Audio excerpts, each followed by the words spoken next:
Le docteur Alessio Fasano de l'université d'Harvard a publié une étude qui démontre que lorsque les êtres humains mangent du blé, n'importe quel être humain qui mangerait du blé, donc pas seulement ceux atteints de la maladie cœliaque, souffrait de déchirures dans la muqueuse intestinale à chaque fois qu'elle était exposée au blé.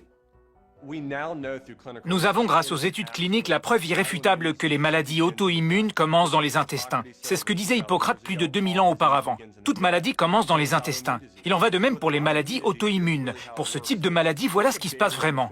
Il y a une barrière entre le flux sanguin et les intestins. C'est ce qu'on appelle la muqueuse intestinale. Et cette muqueuse intestinale présente de minuscules trous. Et avec le temps, il peut arriver pour une personne souffrant d'inflammation intestinale que de plus gros trous se creusent dans la muqueuse. Certaines cellules se renouvellent très rapidement, et c'est le cas pour la muqueuse intestinale. Tous les 3 à 7 jours, nous avons une nouvelle muqueuse. Ça fonctionne comme la peau d'un serpent. On pourrait dire qu'elle mue. Vous prenez une tartine au petit déjeuner, elle se régénère. Un sandwich pour votre repas, elle se régénère. Des pâtes pour le dîner, elle se régénère. Vous ajoutez des croûtons dans votre salade, elle se régénère. Un biscuit, c'est pareil. Elle se régénère sans cesse, jusqu'à ce qu'un jour, elle ne se régénère plus. Et lorsqu'elle ne le fait plus, vous souffrez de perméabilité intestinale pathogène. Et ces déchirures vont apparaître sans jamais disparaître. Vous devenez donc intolérant car votre muqueuse ne se renouvelle pas. Que vous ayez 2 ans, 22 ans, 72 ans, cela arrive lorsque vous dépassez un certain seuil. Mais ça arrive.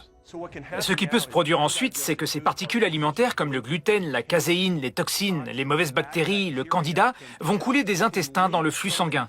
Votre corps va réagir car ces particules ne devraient pas être dans le sang.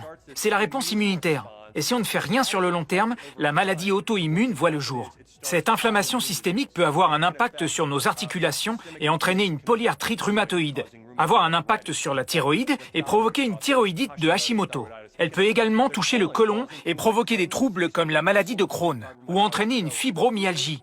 Toute maladie auto-immune naît suite à une fuite des intestins. Tout commence dans la muqueuse intestinale. Je pense que certains aliments sont des facteurs importants comme les produits céréaliers raffinés. Le sucre est aussi l'un de ces aliments principaux. C'est lui qui fournit aux candidats la levure de votre corps et qui provoque ces problèmes de santé. Tous ces organismes génétiquement modifiés sont bourrés de pesticides et de virus qui vont détruire les microbes bénéfiques des intestins, provoquer des fuites et donc des maladies auto-immunes. On peut aussi citer les huiles hydrogénées ou les édulcorants artificiels. Tout cela contribue à la perméabilité intestinale.